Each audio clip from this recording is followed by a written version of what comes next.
ang mga kwento ng pag-ibig, kwento ng buhay at kwento ng pag-asa dito sa Barangay Love Stories. Love Stories.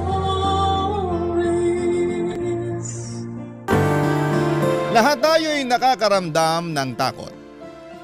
Minsan ay dapat itong malagpasan upang tayo'y makausad sa ating buhay. Ikaw kabarangay, ano ang ginagawa mo kapag kailangan mong harapin ang iyong kinatatakutan? Dear Papa Dudut, binabati ko po ang lahat ng mga nakatutok ngayon sa Barangay LS 97.1 at sa paborito kong programa sa radyo, ang Barangay Love Stories. Nalaman ko ang programa ninyo dahil palagi kayong pinatutugtog sa tindahan na malapit sa amin. Hindi nga nagtagal ay sinubaybayan ko kayo sa social media at masasabi kong nag-i-enjoy ako sa iba't ibang kwento na ibinabahagi ninyo. Gusto ko pong i-share sa inyo ang karanasan namin ng pinsan ko. Meron po kasi siyang kinakatakutan. At sa tingin ko'y makakarelate ang ibang tao sa sitwasyong ito. Tawagin niyo akong Rex, 19 years old, magkapitbahay kaming magkakamag-anak sa Sampaloc, Manila. Kabilang sa kanila ang pinsan kong si Mao.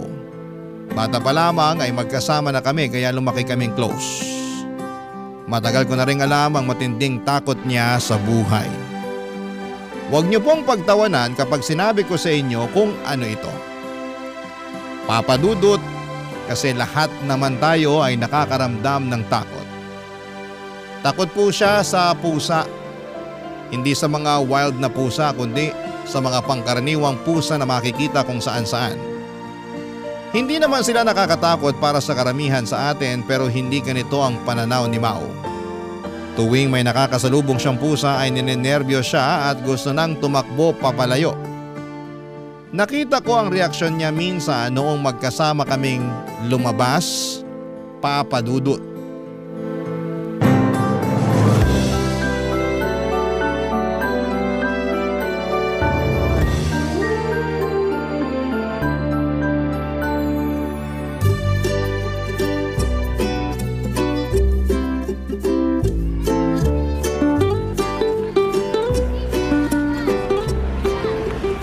Buti sinasamahan mo ko para bumili ng merienda, Rex. Walang problema sa akin. Siyempre, ililibre mo ako eh. Di ba, Ate Mau? Hoy, wala akong sinasabing ganyan. Ay, wala ba?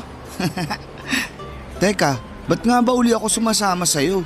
Uuwi na ako. Bye-bye. Uy, dito ka lang. Tutulungan mo pa akong magbitbit ng mga bibili natin eh.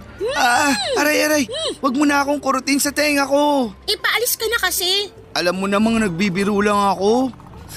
Uy, andyan na yung nagtitinda ng tusok-tusok. Gusto mo ba ng mga paninda niya? Sige, fishball na lang sa akin. Pwede rin kikiam at hotdog, pati squid ball at chicken ball. Pwede bang lahat na lang nun? Gutom na kasi ako. Ang sarap talaga ng libre. Oh, nawala yung kausap ko. Ate Mau, tuloy-tuloy ako naglalakad tapos nagpaiwan ka pala. Ba't ka nakatayo dyan? Anong tinuturo mo? Yung paanang nagtitinda? Hindi. Ano? Yun o. Ha? Tinuturo mo yung pusa. Oo. May pusa pala kaya napatulala ka. Kanina okay ka lang tapos biglang nanigas ka dyan.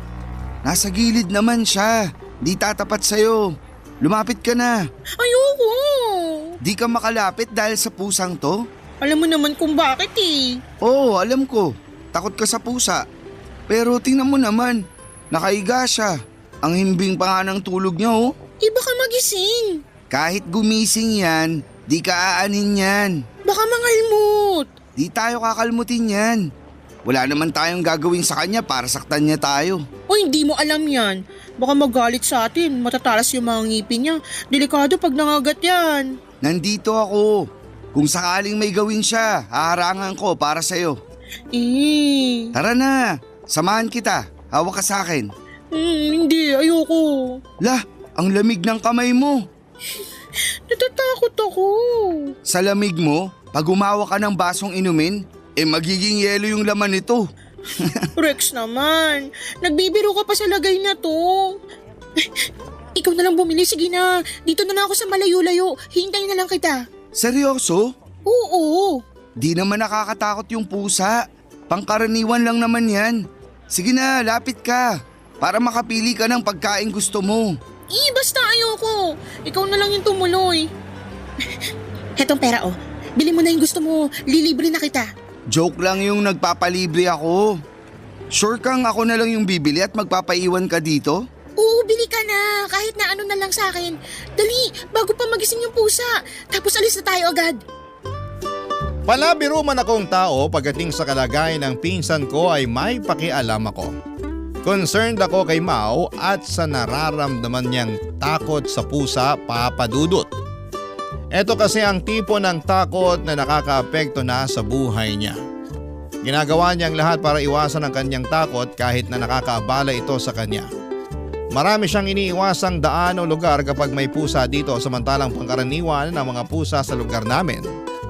Kaya't maya't maya siyang kinakabahan tuwing nakakasalubong niya ang mga ito. Hindi na siya nakagagalaw ng normal o panatag ang kalooban dahil sa takot niya. Tinatago rin niya mula sa ibang tao itong nararamdaman niya.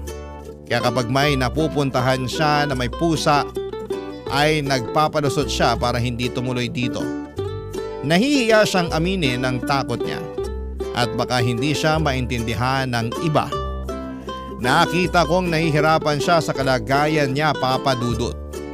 Pakiramdam ko ay naiipit si Mau sa sarili niyang takot. Hindi siya makausad dahil sa sarili niyang pangamba. Nalilimitahan ang kanyang ginagalawan at napupuntahan dahil sa isang bagay na nasa isip lamang niya. Pinapalaki ng isipan niya ang bagay na hindi naman totoo. Kapag may pusa daw ay naiisip niyang sasaktan siya nito kahit na hindi talaga ito gagawin ng pusa. Papa Dudut, ayaw ko na pinagdadaanan niya ito gayong hindi naman dapat pangambahan ang kinakatakutan niya. Iniisip ko kung paano matutulungan ng pinsan ko. Nang nagpunta kami sa tindahan ay may nadiskubre ako tungkol kay Mau. Nabigyan ako nito ng pag-asa, Papa Dudut.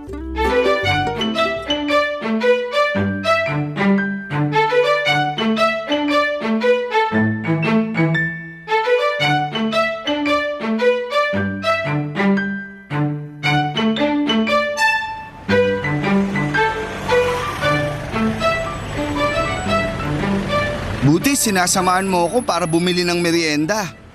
Teka, parang linya ko yung sinabi mo ah. Ginagaya mo ako?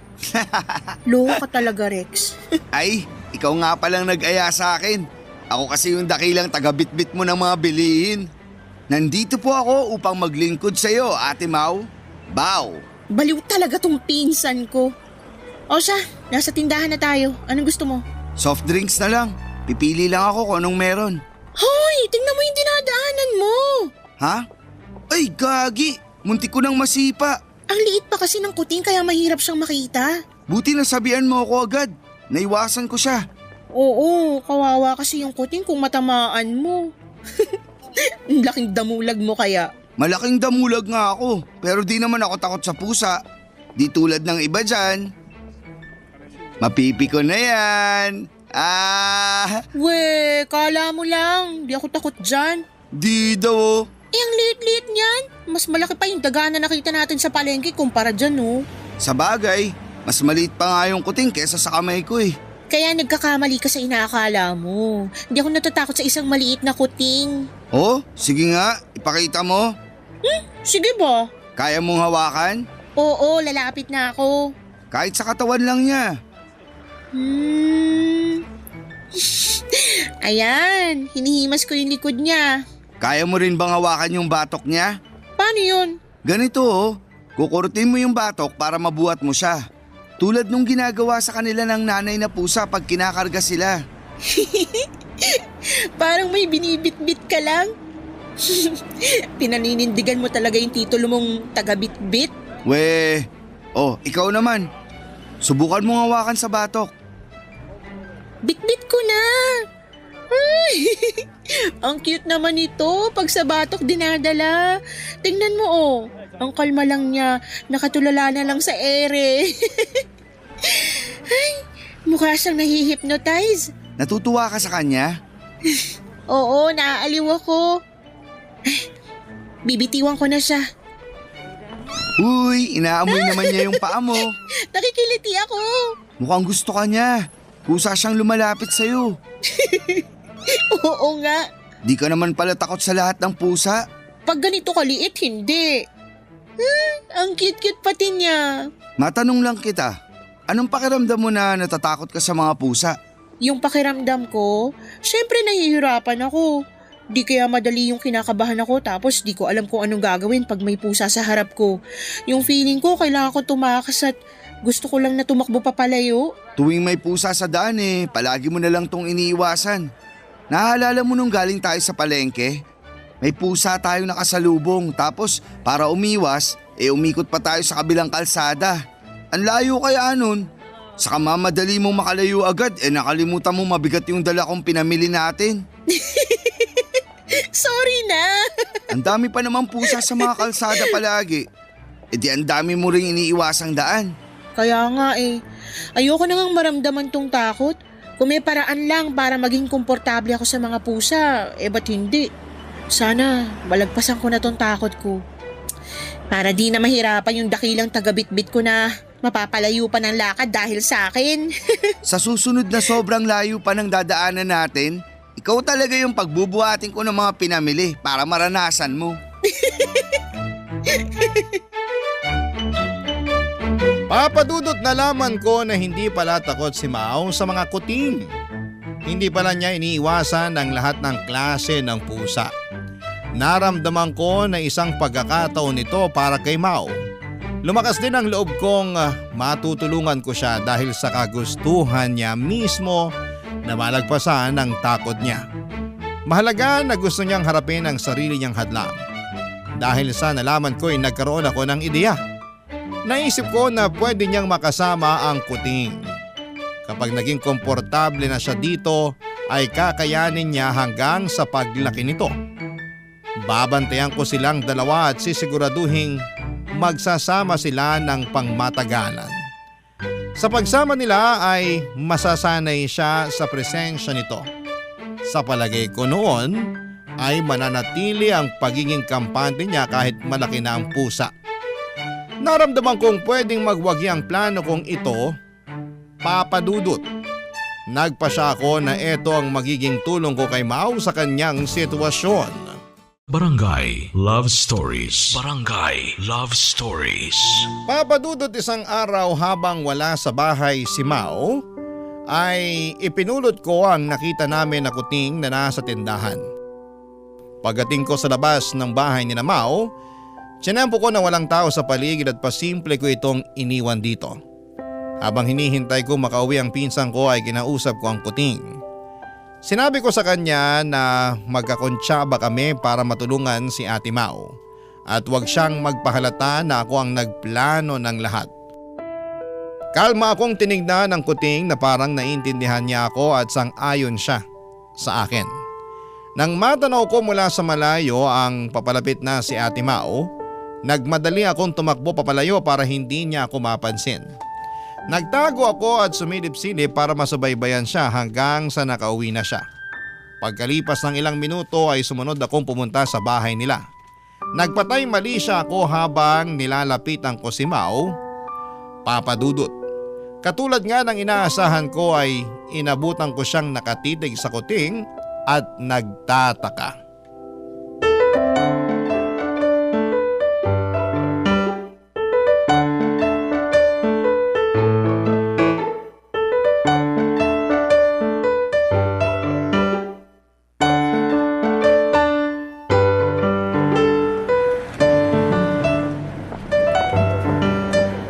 Hi Ate Mau, tatambay lang ako sa bahay niyo ha. Makiki-wifi lang ako. Rex, tingnan mo nga to. Ano yun? Naalala mo ba siya? Oh, ba't may kuting ka? Di ba ito yung kuting sa tindahan? Ah, oo. Yung kulay puti at itim. Siya nga yun. Ba't kaya napunta to dito? Kaya pala di ka pa pumapasok sa loob ng bahay nyo. Nakakita ka kasi ng kuting. Ewan ko kung paano siya nakarating dito. Baka na-miss ka niya. Baliw. Nasa kabilang kanto pa yung tindahan. Paano siya makakarating dito? Baka naaalala niya yung amoy mo tapos hinanap ka niya. Tingin mo? O baka naman may nag-iwan sa kanya dito. Di kaya? Di naman siguro. Ganyan naman yung mga pusa pag may nagustuhan silang tao. Ganun ba? Oo, pag nagustuhan ka, ipupuntahan ka nito. Paano naman niya nalaman na nandito yung bahay ko? Inamoy ka niya nun sa paa mo, di ba? Baka naalala niya yung amoy mo, tapos sinundan na lang niya yun. Wow! Di niya makakalimutan yung amoy mo. Maasim kasi. Ikaw kaya yun. Nagsalita yung amoy pawis. Uy, tawag ka niya. Mau daw. Mau. Mau. Loko ka? Alam pa niya yung pangalan mo. Ba't kaya siya nag-iingay? Baka nagugutom siya. Ay, teka. May natirang ulam kanina. Galunggong yun, kaya baka magustuhan niya. Kunin ko muna. Bigyan ko rin siya ng tubig. Oo, tama. Eto, abutan kita ng lagayan. Pwede niyang pag-inuman. Pwede to.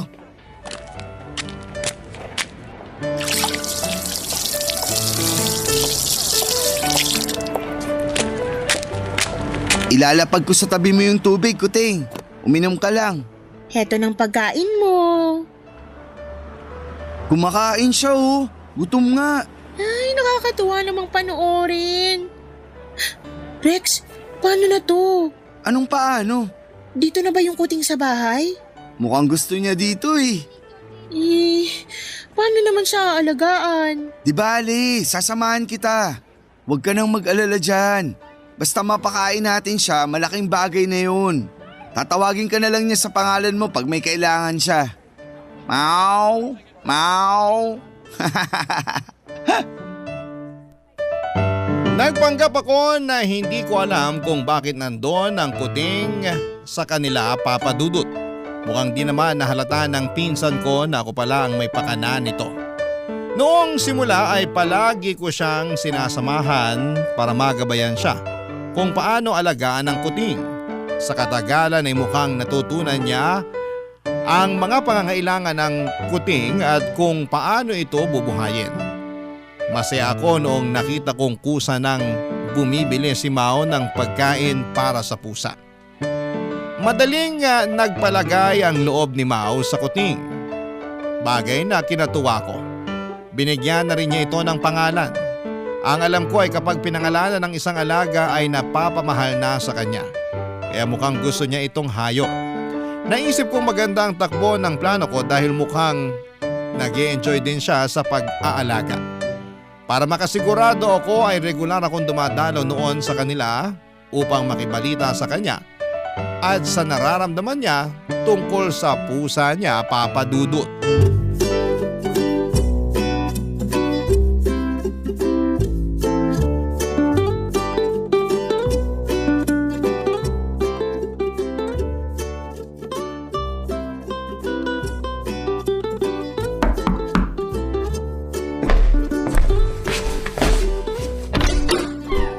Hi Ate Mau, dumadala ulit ako sa bahay niyo.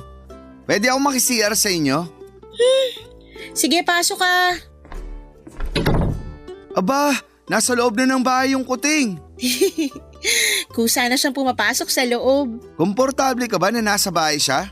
Nung una naisip ko na baka magkalat siya sa loob. Baka kung saan-saan siya magwiwi o dumumi. Pero marunong naman pala siya. Sa labas niya ginagawa yung mga to. Dun sa may mga halaman. Nililibing niya pa yung dumi niya. Wow, ang galing naman. Yung lupa sa labas yung CR niya.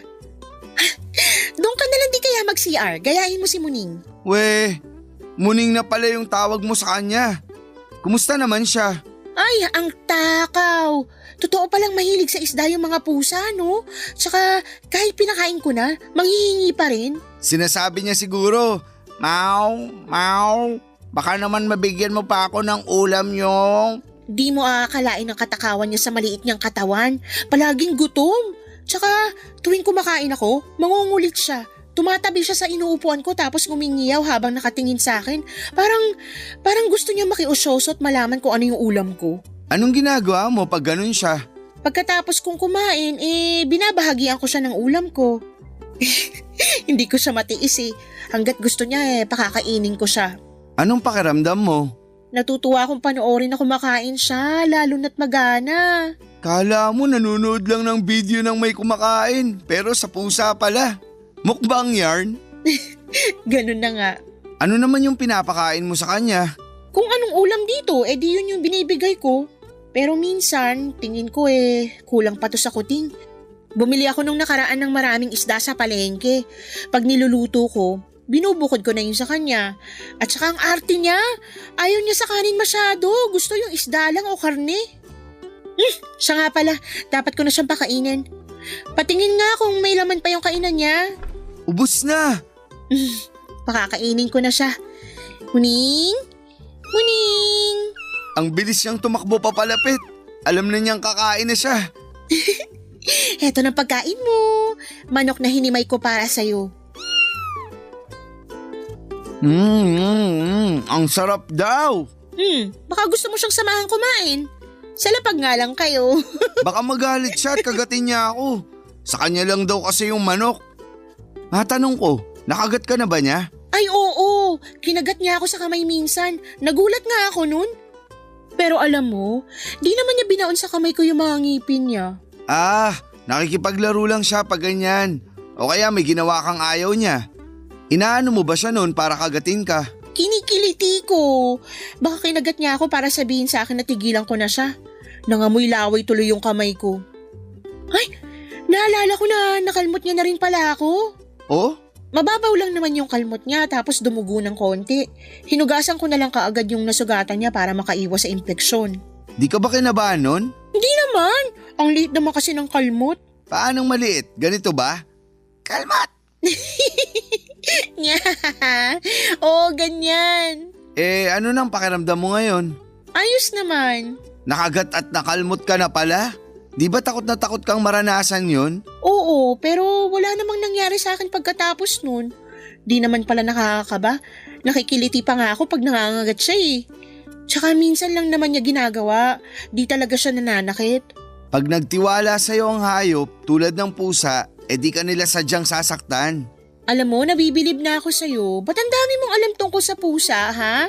Di ko ba sinabi sa'yo? Naging pusa kasi ako sa dati kong buhay. Meow, meow. Palagi pa rin akong pumupunta noon kina Mau para makasama sila ng kuting Papa Dudut. Alam ko kasi sa loob ko na ako ang dahilan kaya nandito ang pusa. Kaya pakiramdam ko ay nararapat lang na tumulong akong asikasuhin ito, Papa Dudut. Kapag wala si Mau ay pinapakain ko si Muning at binubusog. Sinisigurado ko ring hindi ito magtatangkang mangdekwat ng pagkain sa lamesa. Buo ang pagtanggap ng pamilya ni Mau sa presensya ko sa kanilang tahanan at maayos kasi ang pagsasama ng mga pamilya namin kahit noon pa. Malaking bagay ito para hindi mahalata ang aking pakay o magtaka dahil madalas na akong nasa kanila. Masaya rin ako na tanggap nila ang pusa sa bahay gayong malinis naman ito, Papa Dudut. Natutuwa si Mau na malambing ang kuting at palagi niya itong kinakamot sa may baba at leg nito. Mahilig rin siyang ikiskis ang paan niya sa malambot na balahibo ng pusa. Papa Dudut, nakita ko na mas gumaan ang loob niya mula noong dumating si Muning sa kanyang buhay. Ganito siguro ang pakiramdam kapag may inaalagaan. Masaya dahil may pinatutunguhan ng pagmamahal natin. Lumipas ang ilang buwan at napansin kong lumaki na ang kuting. Naisip kong masusubukan na ang aking plano na maharap ni Mau ang kanyang takot sa mga pusa. Barangay Love Stories. Barangay Love Stories.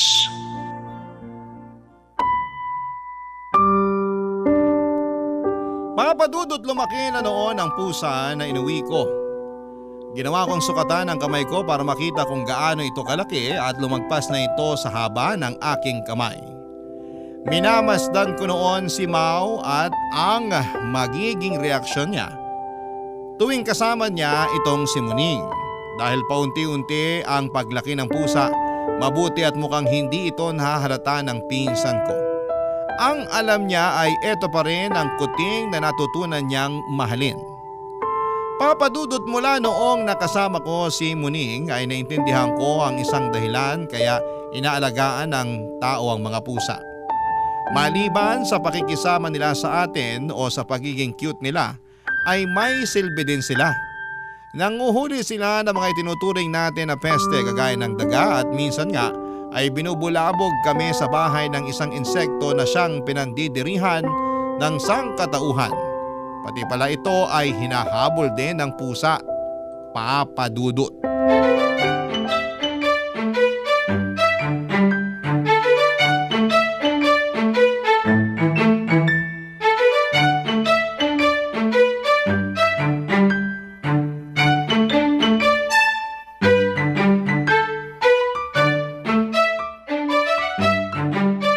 Ayan na! Malapit ko nang matamaan yung kalaban! Gigil na gigil ka na naman sa laro mo sa cellphone? Ay, sayang! Nakatakas siya! Ay, hindi mo na naman ako naririnig. Si Muning na lang papansinin ko. Lalambingin ko siya habang nakahiga siya sa hita ko. Hihimasin ko hanggang sa makatulog siya. Oh, bigla naman siyang tumayo. May tinitingnan siya. Ay, hala! May nakita pala siyang ipis. Kukunin ko yung walis tambo para mapaalis ko to. Nagtago yung ipis sa likod ng sopa. Rex, tumayo ka nga dyan sa sopa para may usog ko. Kita mo naglalaro ako. Hoy, tigilan mo na muna yung paglalaro mo. May bisita tayong hindi welcome sa bahay. Mamaya mo na ako kausapin. Niyuyugyug mo pa yung inuupuan ko. Pinapaghapan ko kasi palabas. Sana yun? Huwag mo akong kilitin sa ulo ko. Hindi ako yung kumikiliti sa'yo. Kung di ikaw, ano to? Ay, gagi! Nasa buhok mo pala. May ipis pala na gumagapang sa akin. Ayan yung ipis sa ulo mo. Hawak ko na yung walis. Huwag kang gumalaw para mapalo ko to. Hindi ako gumagalaw. Dalian mo, tampasin mo na. Nararamdaman ko naglalakad sa anit ko. Parang di ko nakakayanin pa. Hahampasin ko na. Pinalisan mo naman yung mukha ko eh. Pinapaalis ko kasi sa'yo.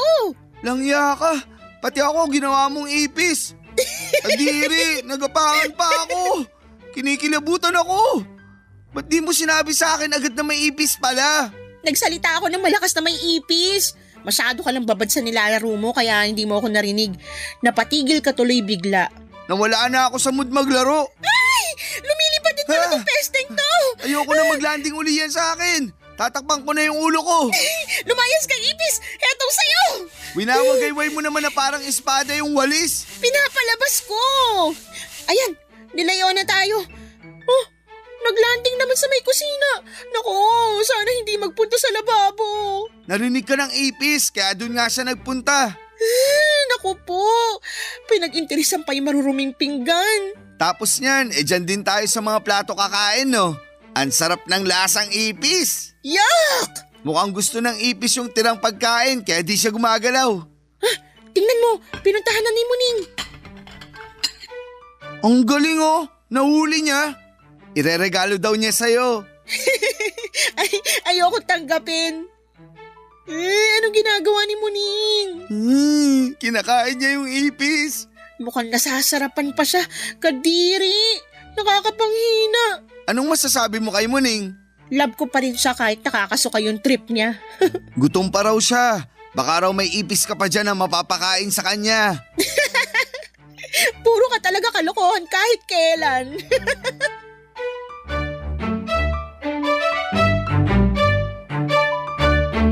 Papadudot nagkaroon pa ng magandang naidulot ang pusa kay Mao. Nakaranas kasi siya ng labis na paglulugmok dulot ng hiwalayan nila ng kanyang boyfriend. Na heartbroken siya kaya puro iyak lang ang nagawa niya. Ilang gabi raw siyang tinabihan ni Muning sa pagtulog. Sa tingin niya ay naramdaman ng pusa ang kanyang kalungkutan kaya dinamayan siya nito. Dahil kay Muning ay napabilis ang paghilom ng damdamin ni Mao. Meron daw kasing nagmamahal sa kanya ng puro at tapat papadudot at yon ay ang pusa. Lumaki ng tuluyan ang pusa at palagi pa rin itong matakaw kaya naging malusog ito.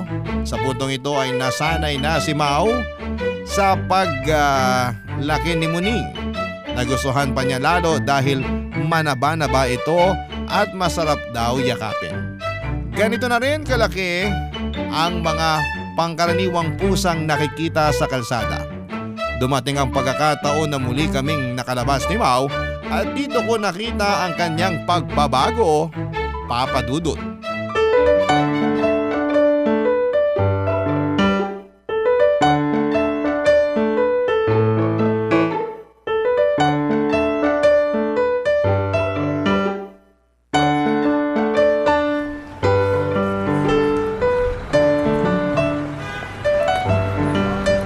Ngayon lang ulit tayo nagkasabay na kumain ng merienda. Namiss ko tong lumalabas tayo na magkasama. Buti di ka nagsasawa sa mukha ko. Kasi magpinsan tayo. Gusto ko man yung mukha mo o hindi, wala akong magagawa kundi tanggapin. Kailan nga ba yung huli nating pagkikita? Ngayon, Maliban sa ngayon, Gagi. Naalala ko na. Nung nakaraang linggo tayo huli nagkita sa may sala. Naabutan mo nga pala ako na umiiyak. dahil sa ex mo, sobra ka palang nasasaktan pagdating sa pag-ibig. Wala sa mga kamay ko yung paghihiwalayan namin. Pag makita ko yung pagmumukha ng ex mo, pepektusan ko siya. Hayaan mo na siya. May pagkukulang din naman ako. Tsaka, sana kinilatis ko muna ng mas maigi yung ugali niya. Alam mo naman ako, masyado akong madaling mapamahal. Ganyan ka nga, kaya napamahal ka rin kaagad kay Muning. Yang si Muning masarap talagang mahalin. Alam mo bang palagi niya ako sinasamahan noon habang malungkot ako? Oh? As in, tabi siya ng tabi sa akin. Kahit di siya nagsasalita, tingin ko, alam niya yung nararamdaman ko. Parang sinasabi niya na ayos lang ang lahat at huwag na ako maging malungkot. Pinapaalala niya na maraming nagmamahal sa akin ngayon at marami pang magmamahal sa akin balang araw. Tama! Tingnan mo, may pusa na naman dito. Saan? Heto, lumapit siya kaagad. Ang laking pusa naman ito. Kasing taba rin ni Muning. Nagpapahima siya sa akin, Di siya talaga naiilang sa tao. Ang lambing niya. Hinihimas mo siya. Oo. Di ka ba natatakot? Oo nga no. Di ka natakot sa pusa. Kusa ko na lang siyang hinimas. Kaya nga. Parang si Muning lang kasi tong pusa Naalala ko lang siya kaya di ko man lang naisip yung takot ko. Wow, Ate Mau! Buti na lang talaga. Buti na lang talaga na dumating si Muning sa buhay ko. Sumulpot na lang siya sa amin, parang nagpapaampon siya sa akin nung araw na yun. Di ko akalain na matutulungan niyang lumakas ang loob ko. Nawala yung pangamba ko sa mga pusa dahil kay Muning. Teka, may sasabihin ka ba dapat? Nasingitan yata kita habang nagsasalita ka Ano yun? Buti na lang na napunta si Muning sa bahay niyo. Dito natin sa tindahan una nakita si Muning, diba? Oh, Magkasama tayo nung natagpuan ko siya, naalala mo? nandun ako nun. Matagal ko nang iniisip kung paano napadpad pa uwi si Muning Ang layo ng tindahan na tumula sa bahay. Totoo bang sinundan niya yung amoy ko mula dito? Naalala ba talaga niya yung amoy ko? Di pa naman ako kilala talaga ni Muning noon. Tsaka, nandun siya pagpasok mismo sa gate. Pumasok na lang siya dahil alam niyang bahay ko yun, ganun ba? Wala namang pagkain nakaabang para sa kanya nun para lumapit siya ng kusa. Tapos nagkataon nandun ka pa. Tuwing nandyan ka, alam kong may kalokohan ka na namang inaatupag. May kinalaman ka dito, no? Aminin mo. Oo na, aaminin ko na. Sinasabi ko na nga bang ikaw yung may pakana ng lahat Ikaw yung nag-iwan kay Muning sa bahay. Kaya pala palagi kang bumibisita sa bahay mula nung dumating si Muning. Nagtataka na nga ako kung ba't ang dami mong oras tumambay sa amin Kung ano-ano pang dahilan yung binibigay mo tuwing dumadalaw ka. Kung hindi ka makikiconnect sa wifi namin, makikinood ka ng TV. O kaya, kung di ka makikikain, makikitulog ka sa may sofa. Minsan nandun ka lang sa amin para maki-CR. Muntikan ko nang maisip na pinapalayas ka na sa inyo at pinapatira sa amin. Ang sakit na ng tiyan ko kakatawa. Yun pala, gusto mo lang tingnan kung kumusta kami ni Muning. Ito yung totoong dahilan mo, diba? Nabuking mo na ako.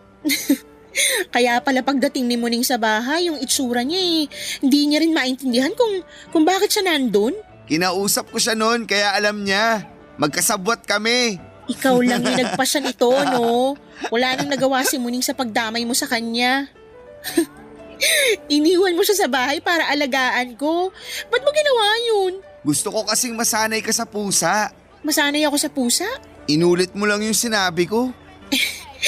Para saan naman kung masanay ako? Para malagpasan mo na yung takot mo sa kanila. Dahil pala sa takot ko kaya mo inuwi si Muning? Ginawa mo pala to para sa akin. Oo, di ka kasi takot dahil kuting pa siya. Naisip ko na kapag nakasama mo siya hanggang paglaki niya, di hindi ka na maninibago. Yung kuting at yung malaking pusa, iisa lang naman. Kailangan mo lang na masanay sa kanila. Mahirap harapin yung takot kaya ang tagal kong tiniis to. Iniwasan ko lang palagi yung mga pusa kahit jahe na sa akin. Ganyan naman yung takot. Kaso kung di natin lalakasan ng loob, malilimitaan tayo sa mararanasan natin sa buhay. Dapat talaga nating harapin to. Pagdating kay Muning, di ko nararamdaman yung hirap ng pagharap sa takot ko. Kasi paunti-unti kang nasanay sa presensya niya. Ganyan ang teknik para matapatan yung takot. Paunti-unti itong haharapin. Magpatuloy lang at magtiwala sa sarili. Darating yung panahon na malalagpasan din to. Ang galing namang magpaliwanag ng pinsan ko. Siyempre. Saka akalain mo yun, marunong ka palang maging seryoso. Papa Dudut, gusto kong ipagkalat sa buong mundo na nalagpasan na ni Mau ang kanyang takot sa pusa. Ipinagmamalaki ko ang aking pinsan na nagawa niya ito. Ngayon ay nakakalabas na siya sa kalsada ng hindi nangangamba. Malakas na ang loob niyang salubungin ang mga malalaking pusa at nakakapunta na rin siya sa mga lugar na iniiwasan niya noon kapag may pusa dito. Sa kabuuan ay panatag ang loob niya tuwing nakakakita ng pusa sa labas. Kapag pakiramdam niya ay maamoy ito ay nagagawa pa niyang lapitan para himas-himasin. Sa oras na bumalik ang kanyang kaba ay tinatandaan niya ang minahal niyang si Muning at napapakalma niya ang kanyang sarili. Alam niya na katulad lang sila ng kanyang alaga. Mula sa nooy kinakatakutan niya ay naging komportable siya sa pusa at ngayon minamahal na niya ito. Papa Dudut, may mga takot tayo sa buhay na ikakabuti natin kapag ito'y ating hinarap. Mahirap man pero sa katagalan ay tayo rin ang makikinabang.